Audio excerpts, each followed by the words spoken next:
Hey guys, this is Tauna. Today we're going to be talking about all of the new Secret Lair stuff that was announced today. It's been announced over the last couple weeks, but they've done like the big official post of it today, so I can kind of cover it today, go through all the different values of the cards and everything like that, talk about if any are kind of, more standout, which ones are my picks, all that kind of stuff. Now, these are all going to be going live on July 29th at 9 a.m.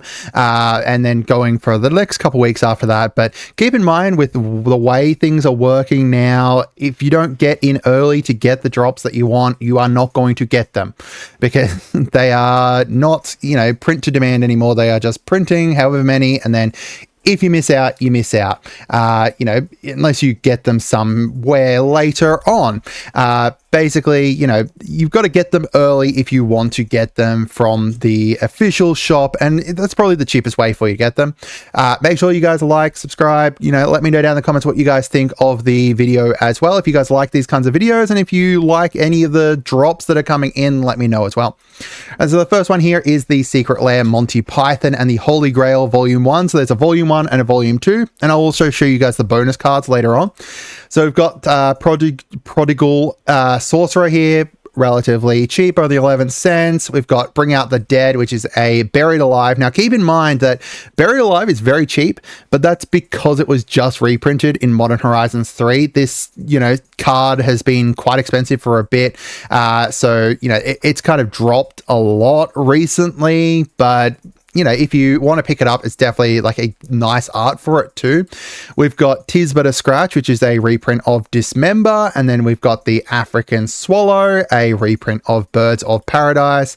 And then We Want a Shrubbery, which is a reprint of 3 Visits. So overall, not a huge, amount of value there. You're looking at like what, $12, $15 kind of thing. Not a great value.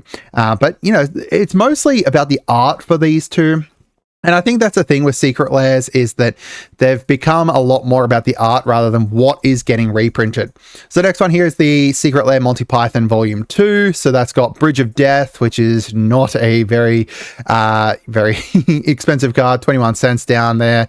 We've got Ashnods, which is a little bit more. And I love the flavor of this Ashnods. And just, I love that scene from Monty Python to start off with. But overall, it's very, very nice.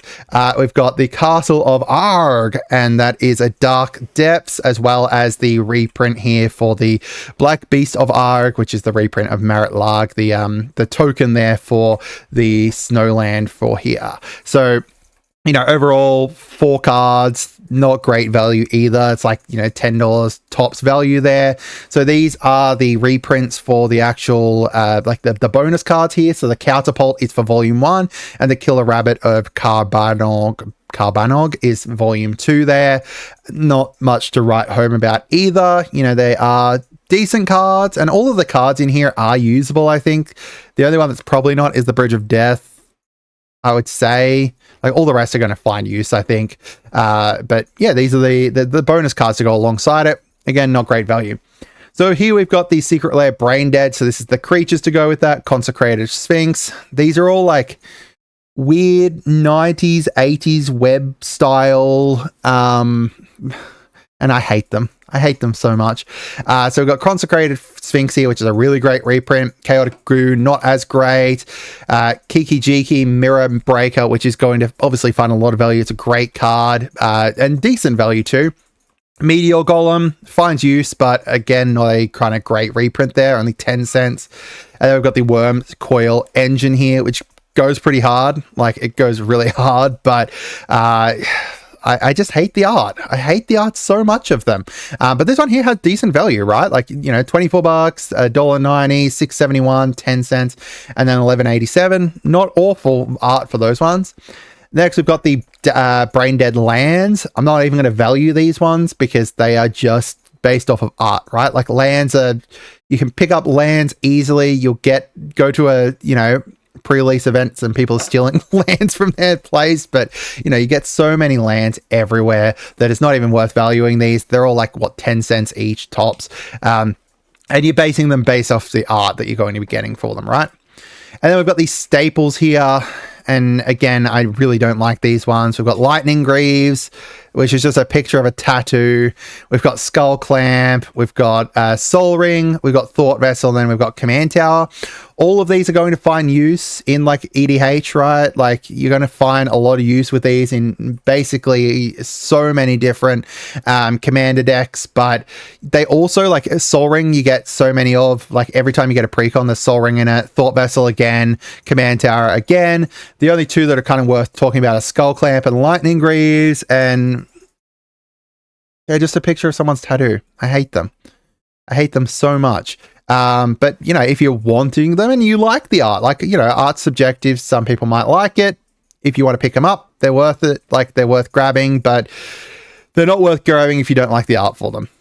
Now, the next ones here, these are amazing, right? This is probably I think this is the blowout of it. Like, this is the best one of all of them. I love the art of them. You know, even if people don't like Bloomburrow, I think that they are kind of worth worth looking at. The Sorin here, a good like $6 card there, finds a lot of use in a lot of different decks. We've got I cannot pronounce her name. Huatley. Someone tell me how to pronounce that. Radiant Champion here. A great kind of, great card for Commander in a lot of different decks. Especially, you know, we've got like a green-white go wide deck with the rabbits and stuff. This will go really, really great in that with Bloomburrow. We've got Kiora. $1.32, so not an amazing reprint there. But this Tezzeret, there are so many uses for this Tezzeret. This Tezzeret is absolutely insane. And I love the fact that they've made him into a rat for the Dimir colors and stuff. It's really, really great. And a really great value reprint as well. And then Vraska, obviously Vraska they've turned into a snake because she's Medusa. I don't know. I don't like the fact they made Vraska a snake. I think that one was too easy and too boring. But overall, you know, this is really great value. And the art of them is really good. It really suits the kind of other Bloomburrow arts as well. So if you love Bloomburrow art, then these are a really great way to get more of them. And then we've got the Andrew McLean one here. So this has got Nurka Revenant. Not an amazing card, but still, you know, a decent value print. Sorry, I mean not an amazing reprint, but still a decent reprint. We've got Arbor Elf, not amazing, but really good art. Terastrodon, same thing. And then the Maelstrom Wanderer. I think all of them are kind of, you know, more basing it off the art here for getting these ones. And it's a shame that there's only 4 of them, but they are looking like they do. I do like the art of them overall, but you're definitely not getting like a huge amount of reprint flavor from them or reprint value either. So as for my choices, the Showcase Bloomburrow. Showcase Bloomburrow is absolutely amazing. I love it. I think it's worth a lot. And I think that, you know, there's a lot of different decks that these cards are going to fit into, that you can find a lot of different use for them. I think overall that they are, you know, it's definitely the kind of big winner here. And it's the one that is definitely going to sell out the fastest, right? Like Bloomburrow is already sold out at my LGS, like all of the collector boosters. I think they only had the precons left. Everything's sold out from there, and you know, more Bloomburrow art, people are going to absolutely love it. The Brain Dead creatures, you know, there's some really great reprints in there and cards that you'll find use for, whether it's, you know, like the Consecrated Sphinx, exactly like in the Group Hug deck, that's going to go really hard in Bloomburrow as well. You know, there's use for all of these cards. I think Chaotic Goo's probably the closest, but even then, like a coin flip card, you could find a lot of use for that. Meteor Golem, you could find use for it. You know, you can find use for all of them, and it's just the value's not too bad for them. So yeah, let me know down in the comments what you guys think. Have a great day and goodbye.